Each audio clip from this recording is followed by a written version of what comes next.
Hi, hello guys!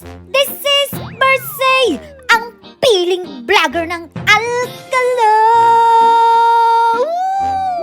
So for today's video, sobrang stressful na nga ang aking banana split. Ayaw ko pa sanang magluto ng puto. Alangan naman itapon ko to. So sa ayaw at gusto kong magluluto ako ngayon. Yung nakaraang nilagay kong banana split ay sobrang saya ng buhay nila, diba? Ngayon naman ay baliktad. Sobrang lungkot na nila. Alam na nila na wala na akong content kaya nalungsot na sila. Wala ako sa mood mag-vlog ngayon pero paglabas ko nakita kong mga saging. Sobrang stress na sa buhay, no? Imbes na itapon ko, bubusugin ko na lang ang sarili ko. Pero kailangan ko munang pasayain ang sarili ko. For the go. Naglabas na nga ako ng isang itlog na mahal ko. With cheese. Nilabas ko din yung cheese na tira ko nung nakaraan na nagluto ako. Kinuha ko na rin yung lapida para tagtaran ng cheese sa butter. Anyways, ang naisip kong lulutuin ngayon, 3 putahe. Una ay puto cheese, banana with cheese. Isusunod ko ay puto cheese with banana with cheese. With choco chips. Na? Ang gulo. Last naman ay puto banana cheese with matcha. Alam nyo ba kung bakit doble yung cheese na sinasabi ko? Bukod sa pinapatungan ko pa ng cheese, ginagadgaran ko pa ito ng cheese. Kaya double cheese, escudero. Ha?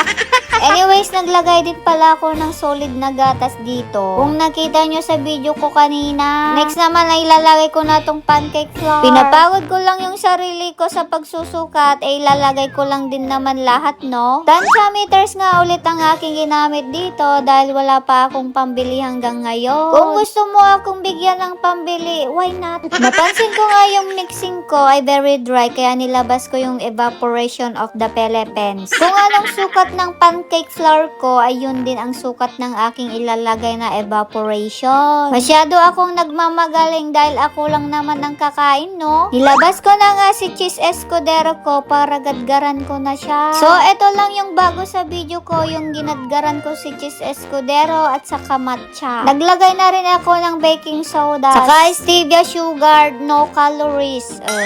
Nilagyan ko din ito ng salt para pang pabalance ng ating buhay. After kong nilagay lahat ng mga ingredients, ito na magmo-molding na tayo. Pero bago ang lahat, magsi-swimsuit muna ako. Na?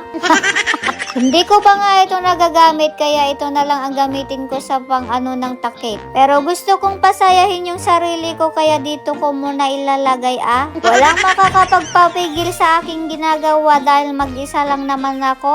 Wag lang talagang matutuluyan, no? Oy, wag naman sana. Pinagpahinga ko nga ito ng 15 to 20 minutes. Kaya habang iniintay ko, syempre, ayaw na ayaw ko sa lahat ay naboboring ako. Kaya mag-iisip talaga ako ng paraan kung ano ba ang gagawin ko, ano ba ang kaya kong gawin, o ano ang dapat ko gawin para hindi ako maboring. So, sisimulan ko na ang pagmamold sa unang putahe ko. Bali, ang ilalagay ko nga lang dito ay si cheese escudero. Isasalang ko lang nga ito at lulutuin ko lang ito ng 10 to 15 minutes. Pero it depends pa din, kaya tignan nyo lang kung naluto na ba o hindi pa. So, sa akin, 15 minutes bago ito naluto. Kaya naman, I'm very happy. Ilalagay ko nga muna dito sa pinggan dahil gagamitin ko ulit yung molder. Dahil 12 pieces lang ang ating molder, no?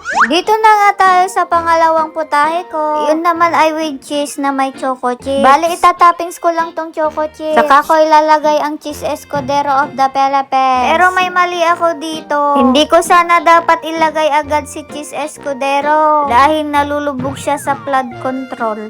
Na?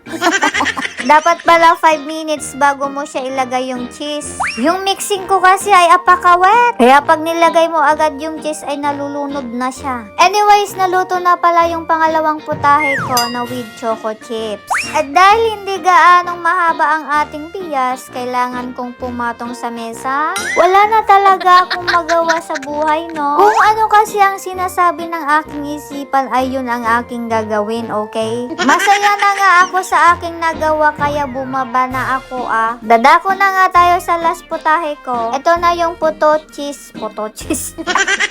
Ito na yung puto banana cheese with matcha. Nakita ko nga lang tong matcha sa ref and naisip kong, why not to cook something new? Kaya naman kung ano ang naisip ko, ayun talaga ang gagawin ko ah. After 5 minutes nga, ito nga nilagay ko na yung cheese na sinasabi ko sa inyo. Na dapat sa una pa lang ay ginawa ko na, no? Tao lang naman ako, nagkakamali. Anyways, natapos na nga ang lahat-lahat at ilalagay ko na dito sa Bartolina. May memeryendahin na naman tayo ng isang buwan. Ikaw, anong ginagawa mo? May merienda ka na ba?